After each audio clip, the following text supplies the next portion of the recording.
Start. Assalamualaikum warahmatullahi wabarakatuh. Saya ucapkan kepada saudara dan saudari yang ada di sini. Tidak terlupa juga pensyarah kesayangan kami, Puan Nazhatul Shima binti Nolan. Pensyarah BBM 154 Bahasa Melayu dengan tujuan penterjemahan. Baiklah, malam yang sungguh indah kan malam ini kan? Ya, sungguh indah malam ini. Apabila lihat di luar jendela sana, cantiknya bintang-bintang berkelipan. Bercakap pasal bintang ya, di sini terdapat wanita-wanita seperti bulan di pagari bintang yang dijemput untuk menghadiri forum kita pada malam ini. Alright. Okay. Maafkan saya. Okey, mari kita berkenalan bersama saudari-saudari yang hadir. Jom. Baiklah, di atas dahulu ya. Halo, apa khabar? Khabar baik, Alhamdulillah. Jadi nama saya Nur Hasha Alia, boleh panggil Hasha. Saya berasal dari Johor Bahru. JB agak jauh ya di situ ya. Jauh. Jauh dari saya juga. Baiklah, kita ke seterusnya. Hai di sana. Hai, Assalamualaikum saudari. Waalaikumsalam. Nama saya Adira Nelisa dan boleh panggil saya Lisa. Saya berasal daripada Sungai Buloh, Selangor. Selamat berkenalan. Selamat berkenalan juga. Sihat? Alhamdulillah sihat. Syukur, Alhamdulillah. Acik Atira, Anda di sana? Ya, hai, saya di sini. Okey, nama saya Atira dan saya berasal dari Perlis. Oh, dekat sajalah kita kan? Ya, dekat je. Dekat sangat, ya. Alright. Okay. Baiklah, kita akan mengupas sedikit tentang mereka ini ya. Mereka telah memilih satu artikel yang bertajuk Spesies hidupan terancam di Malaysia dan ampunkan saya. Dan ini yang perlu kita selamatkan. Artikel ini ditulis oleh Najmi Syahiran Mamat. Saudara telah memuatkan artikelnya di laman web Astro Awani pada pukul 8.30. Saya tidak pasti petang ataupun malam. 3 hari bulan Mac 2020. Artikel ini menjadi pilihan mereka kerana data yang diperoleh oleh mereka ini sangat padat dan senang difahami. Bagus, begitu cantik, begitu bernas, begitu baik idea mereka untuk memilih tajuk seperti ini. Kerana Terima kasih. sama-sama. Kerana kita haruslah memberi perhatian juga kepada binatang-binatang yang mengalami pengancaman, kepupusan dan kehilangan habitat. Tapi hari ini kita akan menekankan kepada kepupusan. Baiklah. Saya ingin tahu tentang artikel ini. Bolehkah saudari Hasha maafkan saya ya, membukakan pendahuluan tentang artikel ini? Baik, terima kasih. Saya boleh terangkan sedikit tentang artikel ini. Assalamualaikum warahmatullahi wabarakatuh. Salam satu Malaysia. Saya akan menerangkan latar belakang artikel ini.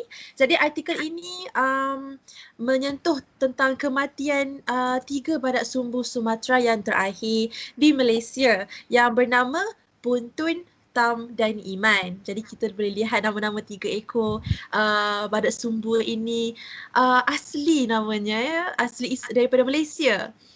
Jadi artikel ini juga menyentuh tentang punca bagi kepupusan haiwan-haiwan seperti puntun, Tam dan Iman adalah tangan-tangan rakus manusia yang tidak prihatin tentang kehidupan liar ini.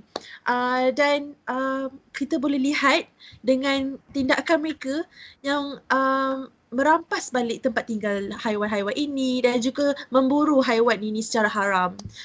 Dan dalam artikel ini juga menyatakan bahawa setiap tahun ada kes kepupusan hidupan liar. Jadi daripada ini kita boleh tahu betapa kritikalnya isu ini pada zaman sekarang, dan kita sebagai manusia yang prihatin tentang kehidupan liar perlulah ambil tindakan secepat yang mungkin. Dan walaupun terdapat pelbagai usaha yang telah dipergiat, namun ramai lagi yang tidak peduli tentang hal ini ya. Jadi matlamat semua pihak yang terlibat adalah untuk memfokus kepada menarik minat masyarakat sejagat tentang isu ini ya. Dan bukan sahaja haiwan tetapi hidupan akuatik dan tumbuhan juga perlu dipelihara demi menjaga kelestarian alam semula jadi. Dan tahukah anda bahawa setiap ciptaan alam semula jadi ini mempunyai fungsinya yang tersendiri. Ini bermaksud keseimbangan ketidakseimbangan akan berlaku jika kepupusan flora dan fauna ini tidak dapat dijaga. Dan lambat laun kita juga akan dipersalahkan oleh generasi yang akan datang kerana generasi kita sekarang ni yang tidak berfikiran rasional dan memusnahkan alam semula jadi. Dan bersempena dengan Hari Hidupan Liar Sedunia yang disambut pada 3 Mac setiap tahun, Astro Awani senaraikan spesies-spesies hidupan yang terancam yang perlulah kita selamatkan. Dan daripada tindakan ini kita boleh lihat Astro Awani, tindakan ini matlamat dia adalah untuk menarik keprihatinan manusia. Jadi itu adalah sedikit tentang apa yang ditulis dalam artikel ini ya. Wah, terima kasih tentang Sama-sama. pencerahan artikel ini ya. Cantik betul ya saudara Najmi ini memilih tarikh 3 hari bulan Mac untuk memuat naikkan artikelnya, iaitu juga sudah hilang ya saudari di atas, itu tak apalah, kita sambung je. Untuk memuat naik dan hari apa ya? Hari haiwan. Saudari? Maaf. Hari Hidupan Haiwan Sedunia. Ya Allah. Ya, Maaf. Hari Hidupan Haiwan Sedunia pada 3 Mac. Baiklah. Saya ingin tahu, dan bukan saya seorang saja, kita semua, kami ingin tahu binatang apa yang tersenarai ya? Cik Adira Nelisa, boleh anda mengkupaskan sedikit haiwan apa yang tersenarai ataupun terkandung dalam artikel yang ditulis oleh saudara Najmi? Boleh saja saudari. Terima kasih atas soalan yang diberi oleh saudari. Untuk menjawab soalan saudari, saya akan merujuk kepada artikel yang telah kami kaji. Antara spesies yang terancam ialah haiwan darat, harimau Malaya. Seperti anda semua tahu, harimau Malaya ialah sebuah entiti yang memainkan peranan penting dalam membentuk identiti Malaysia. Jadi ia amat mengecewakan apabila ia berada di ambang kepupusan. Harimau Malaya juga hanya terdapat di semenanjung Malaysia sahaja. Jadi boleh lihat betapa istimewanya haiwan ini kepada kita. Haiwan seterusnya ialah seladang. Seladang merupakan mamalia darat kedua terbesar selain gajah. Haiwan yang ketiga pula ialah gajah pygmy. Gajah pygmy merupakan subspesies terkecil di dunia dan boleh ditemui di timur Sabah dan utara Kalimantan. Haiwan seterusnya ialah tapir. Menurut rekod Jabatan Perlindungan Hidupan Liar dan Taman Negara, anggaran minimum populasi tapir di seluruh semenanjung Malaysia adalah di antara 1,100 hingga 1,200 ekor. Haiwan akhir sekali ialah tenggilin. Bukan sahaja haiwan darat yang terancam, malah haiwan lautan juga tidak terlepas dari kejadian ini. Antara haiwan lautan yang terancam ialah penyu dan dugong. Dugong dilaporkan hanya tinggal 100 ekor sahaja di Malaysia pada 2016. Bukan hanya haiwan yang diambang kepupusan, pokok dan bunga juga harus kami mempertimbangkan. Antara flora yang terancam ialah bunga rafflesia. Bunga ini ialah jenis parasit yang hanya terdapat di kawasan Asia Tenggara sahaja. Seterusnya, meranti daun besar. Menurut rekod Institut Penyelidikan Perhutanan Malaysia, status pemeliharaan spesies ini adalah terancam kritikal. Saya harap jawapan saya menjawab soalan saudari. Terima kasih. Iya, lebih daripada apa yang saya nak. Terima kasih sangat-sangat saudari. Ya, saudari Atira, boleh Ya. anda menceritakan atau menjelaskan punca-punca kepupusan haiwan-haiwan ataupun bunga-bunga haiwan dan bunga yang ada dalam artikel ini? Okey, baiklah. Terima kasih atas soalan. Okey. Menurut artikel yang telah saya kaji, antara ancaman yang mengundang kepada kepupusan haiwan adalah disebabkan oleh kemusnahan kawasan hutan tanah rendah, kegiatan pemburuan dan pembalakan, dan selain itu, penyu yang terkena kipas bot, tersangkut pada pukat nelayan, termakan plastik, dan aktiviti penjualan telur penyu secara haram juga turut menjadi kebimbangan kepada spesies reptilia itu. Dan akhir sekali bagi tapir pula, manusia melakukan pemburuan menggunakan jerat dan senjata api. Jadi bila kita tengok balik punca-punca ancaman ini, semuanya disebabkan oleh tangan-tangan manusia sendiri. Maka di sini saya ingin menyeru semualah yang sedang menonton forum ini agar marilah kita sama-sama memelihara spesies-spesies haiwan di dunia ini, tidak kiralah di mana-mana sahaja, terutamanya haiwan yang berada di ambang kepupusan. Itulah punca-punca kepupusannya. Terima kasih. Ya, betul. Kita harus menjaga setiap haiwan ini. Kita tidak boleh dengan sesuka hatinya merosakkan habitat mereka, melakukan pembuangan haram. Ini tidak boleh. Dan menurut Islam juga, ia boleh dikategorikan sebagai penyiksaan haiwan. Betul. Dan amat dimurkai Allah dan tidak disukai oleh rakyat. Ya, seperti Betul. yang baru-baru ini yang kucing itu dibakar hidup-hidup. Ya Allah, betul. Sangat Sangat tidak tidak. berperi kemanusiaan. Ya, Ya. betul tak. Walaupun kucing tidak ada di ambang kepupusan, tapi kita tidak sepatutnya, sesama sekali tidak Betul. sepatutnya untuk melakukan seperti itu. Saya harap dia mendapat balasan yang setimpa lah dengan dia punya perbuatan itu kan. Baiklah. Tindakannya. Baiklah. Kita akan ke segmen seterusnya. Hooray! Yeay! Baiklah. Saya dapati bahawa ketiga-tiga insan yang bijaksana ini telah memilih 3 topik untuk mereka mengkaji dalam artikel tersebut.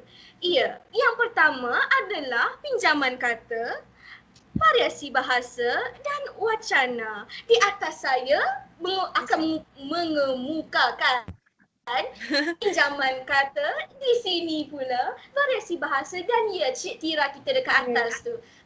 Wacana. Ya. Anda akan lihat ini sangat tidak penting, tapi percayalah kepada kami, percayalah kepada saya, ia amat penting. Kerana itulah kami ingin mengupaskan sedikit demi sedikit. Baiklah, kami akan mengupaskan dengan segmen soal dan tanya. Saya akan bermula dengan pinjaman kata. Ya, anda sudah bersedia Cik Hasha?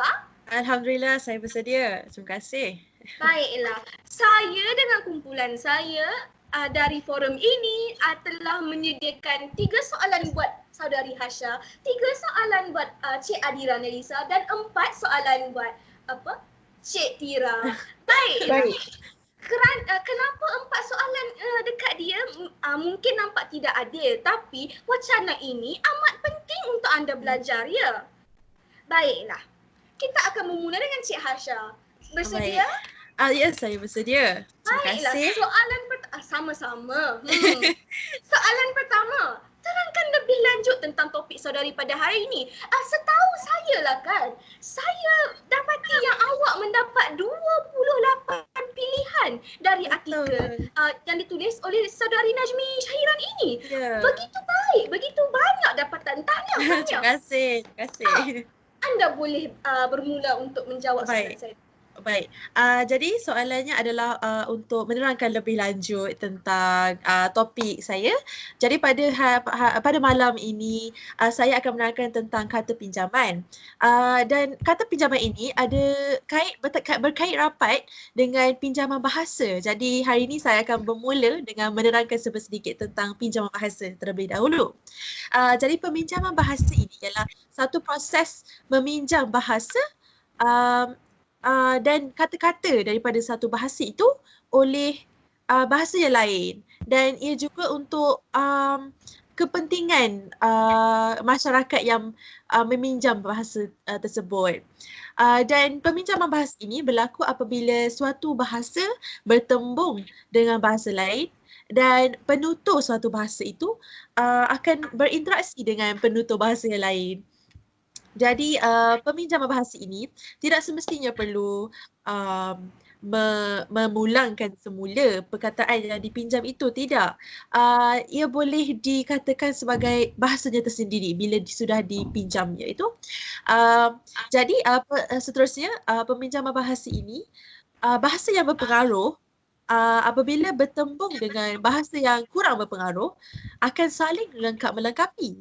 Jadi saya boleh tunjukkan satu contoh. Sebagai contoh, apabila bahasa Melayu.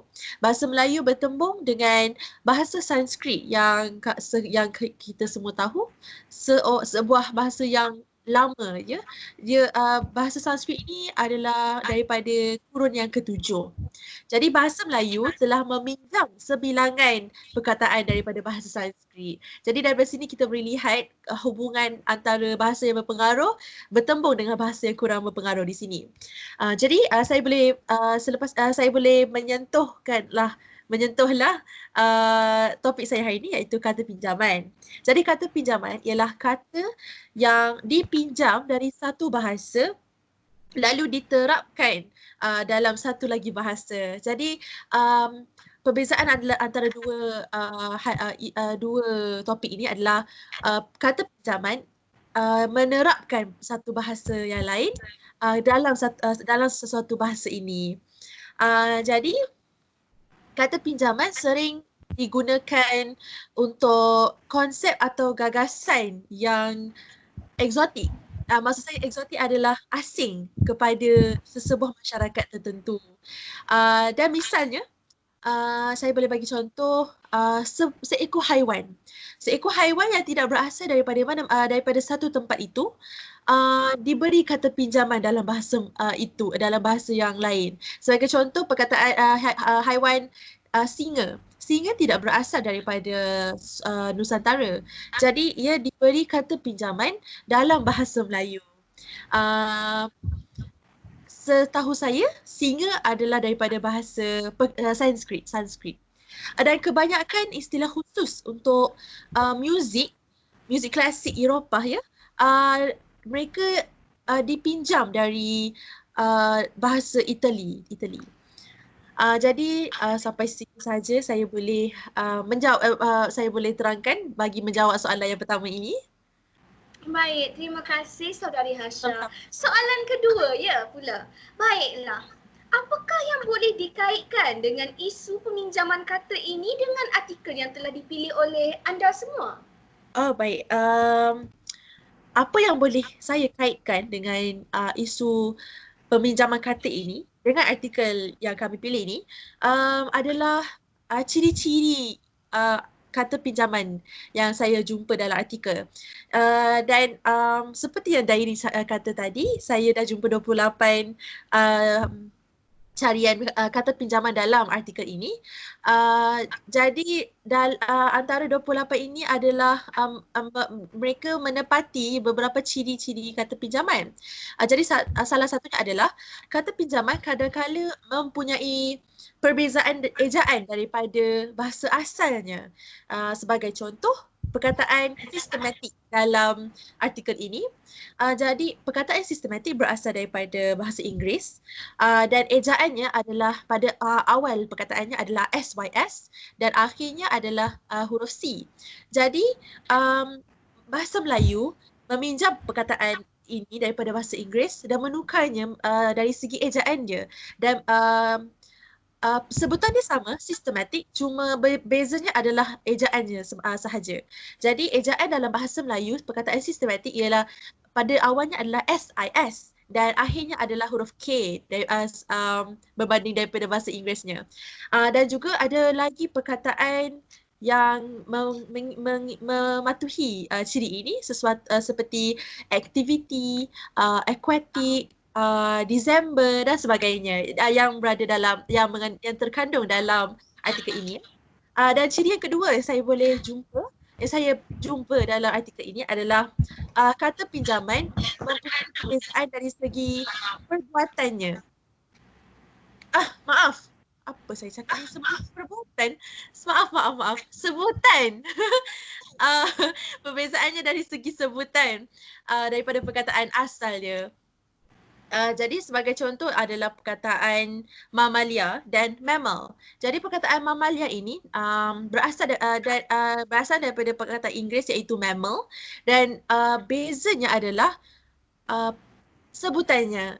Jadi dari bahasa Inggerisnya iaitu mammal, sebutannya adalah mammal dengan dua huruf M. Jadi sebutan bagi bahasa Melayu yang dah ditukar adalah mamalia dengan menambah lagi huruf I dan A di belakang. Jadi ada beberapa juga contoh yang lain dalam artikel seperti generasi iaitu generation dan banyak lagi. Macam seperti populasi dan population. Jadi saya rasa itu saja saya boleh menjawab soalan ni. Baiklah, terima kasih ya. Soalan yang terakhir saudari. Sudah ke yang terakhir sudah itu. Anda okey-kah? Saya okey. Baiklah, Cuma ada masalah tadi je. Minta maaf. Tidak mengapa.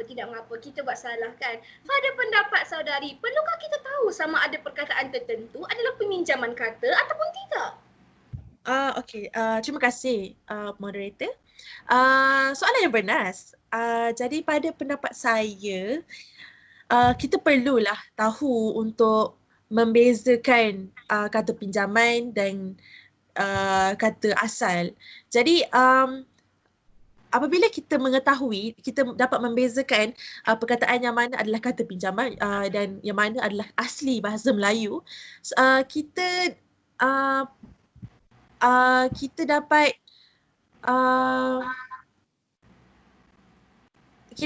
membezakanlah perbezaan antara dua-dua perkataan itu. Oleh itu, kita sebagai masyarakat Melayu dan rakyat Malaysia, kita perlulah bangga dengan bahasa kita yang mempunyai ciri-ciri yang positif, yang baik dan itulah kita perlu banggalah dengan bahasa kita. Baik, sudah? Sudah, saya rasa sudah. Alhamdulillah, baiklah. Kita ke orang yang seterusnya.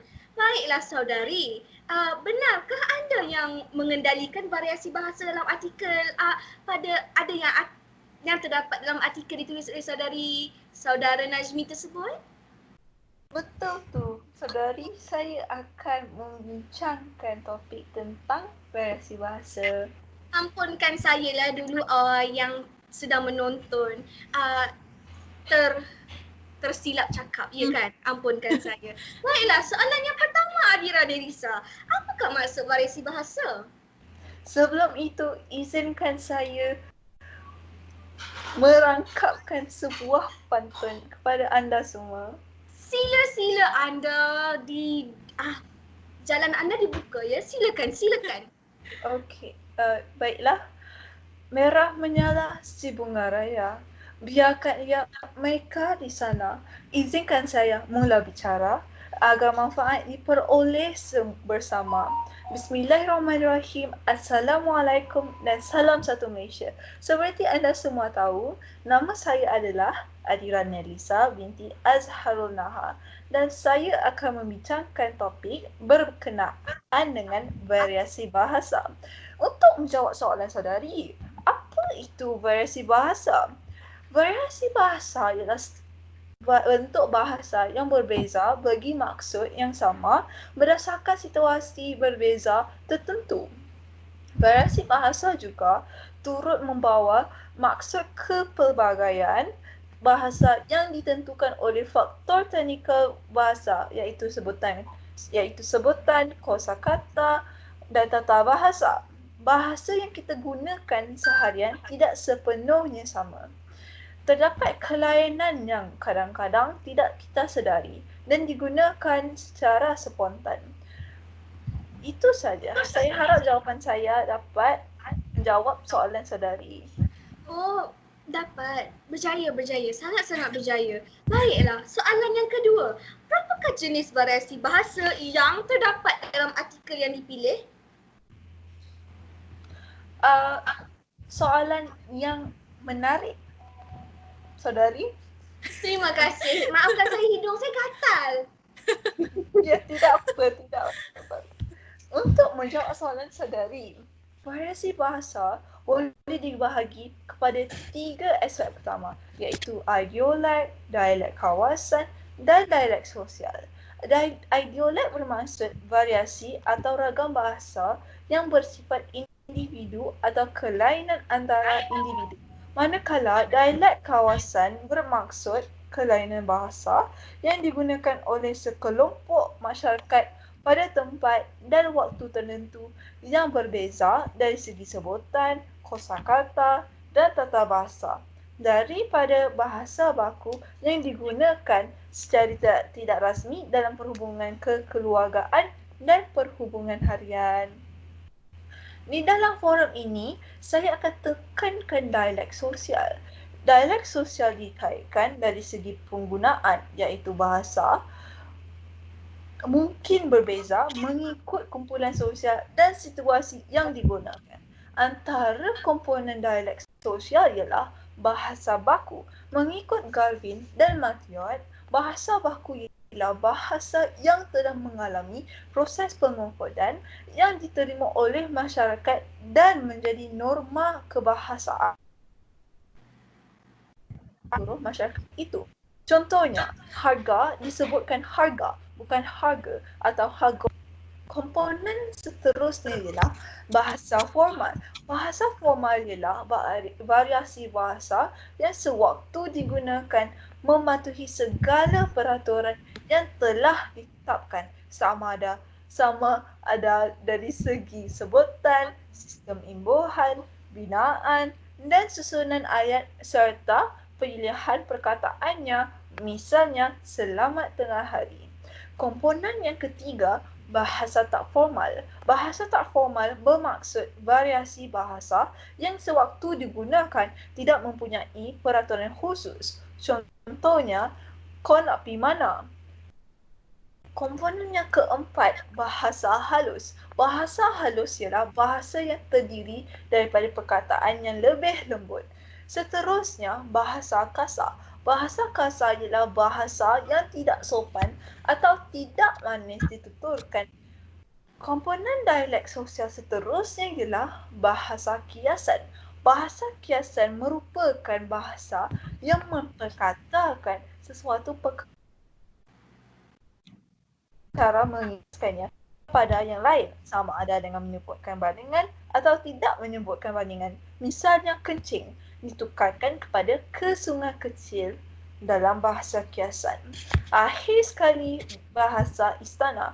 Bahasa istana ialah bahasa yang digunakan sewaktu merujuk kepada golongan diraja atau sewaktu berhubung dengan mereka. Saya harap jawapan saya sedikit sebanyak memberi pencerahan kepada soalan saudari. Begitu banyak pencerahan yang saudari telah beri ya. Terlampau cerah sekarang ini. Baiklah. Kita akan soalan yang terakhir saudari tanya. Kita sudah sampai ke soalan yang terakhir sekali ya. Bolehkah anda ataupun saudari jelaskan bagaimana variasi bahasa ini dapat diadaptasikan dalam artikel yang saudari dan rakan-rakan saudari pilih?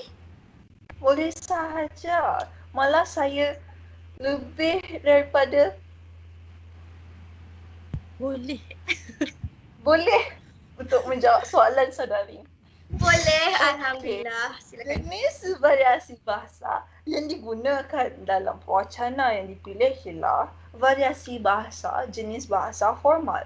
Bahasa formal ialah variasi bahasa yang sewaktu digunakan mengikut segala peraturan yang telah ditetapkan sama ada dari segi sebutan, sistem imbuhan, binaan dan susunan ayat serta pilihan perkataannya.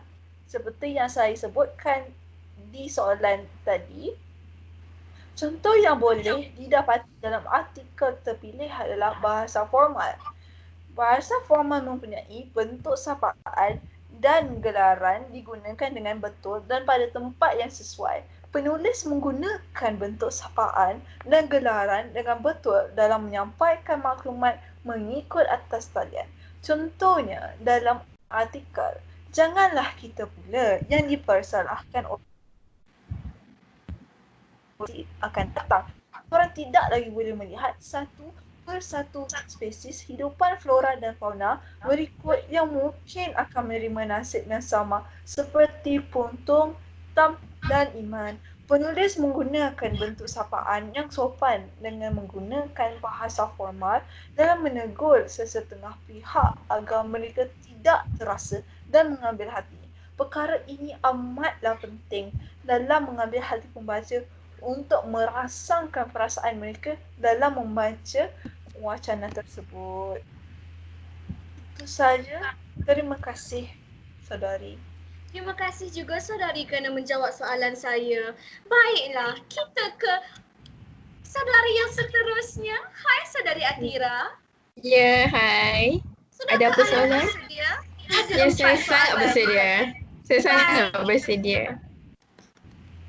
Bagus. Baiklah. Soalan pertama. Apakah definisi wacana?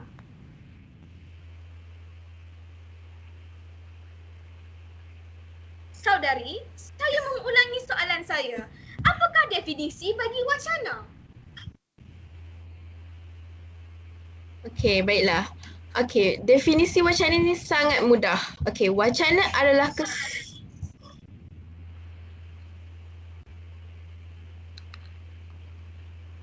Okey, definisi wacana adalah sangat mudah. Okey, wacana adalah kesatuan bahasa yang paling lengkap, lebih tinggi dari klausa dan kalimat, dan ia juga memiliki kohesi dan koheren yang baik, serta mempunyai awalan dan akhiran yang jelas, dan dapat disampaikan secara lisan ataupun bertulis. Itulah definisi wacana. Sangat mudah. Baiklah. Terima kasih kerana menjawab soalan saya yang pertama. Soalan yang kedua. Apakah ciri-ciri wacana yang terdapat dalam artikel yang saudari-saudari telah pilih? Okey, baiklah. Setelah mengkaji artikel ni, banyak ciri-ciri yang saya dapat peroleh dari artikel. Okey, yang pertama iaitu koheren. Okey, koheren bermaksud tautan antara ayat dengan ayat, perenggan dengan perenggan dan idea dengan idea yang lain. Ini bermaksud dalam sesebuah penulisan itu, idea yang dikemukakan mestilah saling berhubung antara satu sama lain. Okey, contoh daripada artikel adalah menariknya fungsi haiwan yang mendiami pelbagai habitat ini adalah penting sebagai penyebar biji benih di dalam ekosistem hutan tropika. Itu contoh dia. Okey, yang kedua pula kohesi. Kohesi bermaksud kesepaduan dalam penulisan. Contohnya dalam proses penulisan, keutuhan dan ketepatan wacana yang digunakan haruslah tepat dengan konteks penulisan tersebut. Yang ketiga pula, tujuan. Baiklah. Penulis mestilah mempunyai tujuan yang jelas untuk menentukan jenis wacana yang ingin digunakan dalam penulisan. Dari artikel yang saya kaji, contoh yang diberi adalah dalam usaha pemeliharaan, ancaman utama adalah pemecahan habitat dan pemburuan menggunakan jerat dan senjata api. Okay, yang keempat pula, maklumat. Dalam setiap ayat haruslah mempunyai maklumat yang baharu dan berpaut antara satu sama lain. Ini dapat dilihat melalui ayat usia matang seladang yang berada dalam kurungan adalah sekitar 2 tahun 4 bulan. Di habitat asal, pembiakan spesies ini berlaku sepanjang tahun walaupun terdapat tempoh kemuncak antara bulan Disember dan Jun yang terdapat di dalam artikel. Okey, yang kelima pula diterima oleh audiens. Contohnya, penerimaan pembaca dan pendengar adalah tinggi dan mudah difahami apabila penggunaan wacana bersesuaian dan mempunyai tujuan yang sama.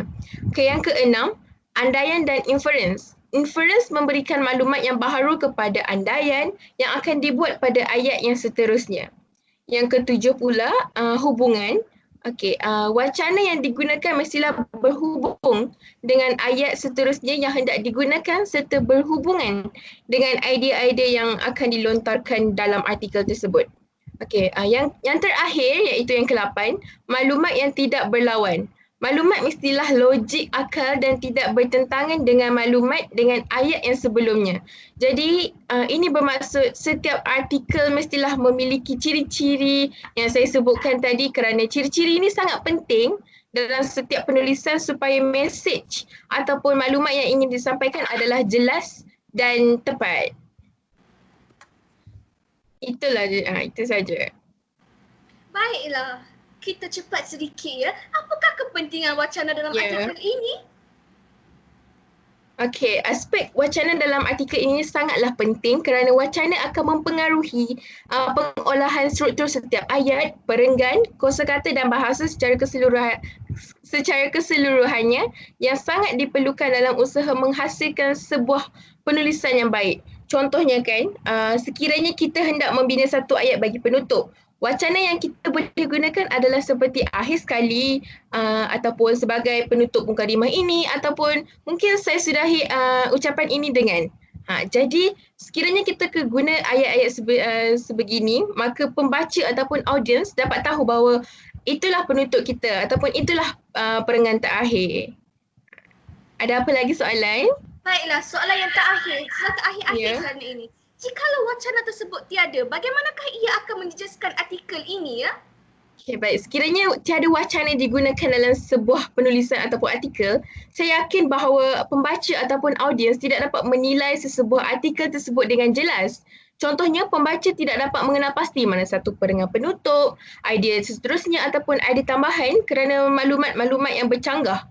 Selain itu, sesebuah artikel tidak akan menarik untuk dibaca oleh audiens kerana sukar untuk mereka memahami konteks ataupun idea-idea yang dilontarkan dalam artikel tersebut. Seperti yang saya cakap tadi, sesebuah penulisan mestilah mempunyai wacana agar komplikasi ataupun masalah-masalah dapat dielakkan. Dan sebaliknya, mesej yang ingin disampaikan kepada pembaca itu adalah jelas dan lancar. Jadi terbuktilah bahawa memang pentingnya kewujudan wacana dalam penulisan. Okey, memandangkan ini soalan terakhir dan kita sudah tiba ke penghujung sesi, saya ingin memberikan serangkap pantun. Okey, melarik halus papan di Jawa, tersergam kukur di gerbang batu. Adat bertemu terpisah jua, moga ketemu di lain waktu. Sekian sahaja daripada saya, terima kasih. Terima kasih sama-sama, terima kasih juga ya. Baiklah, kita sudah tiba ke segmen yang terakhir, ke puncak dah ini. Di antara anda, adakah ini menambahkan sesuatu ataupun ingin disampaikan? Baik kan, sila. Saya rasa tak adil kerana yang lain semua menyediakan pantun tapi saya tidak menyediakan pantun. Jadi saya nak sebut satu pantun ya. Izinkan saya ya. Okey, bismillahirrahmanirrahim. Dari Kedah ke Pekansari, beli suasa di kota tinggi. Selesai sudah tugas diberi, di lain masa bersuar lagi. Terima kasih. Bagus begitu. Baiklah, saya pun ingin mengakhiri forum ini dengan pantun.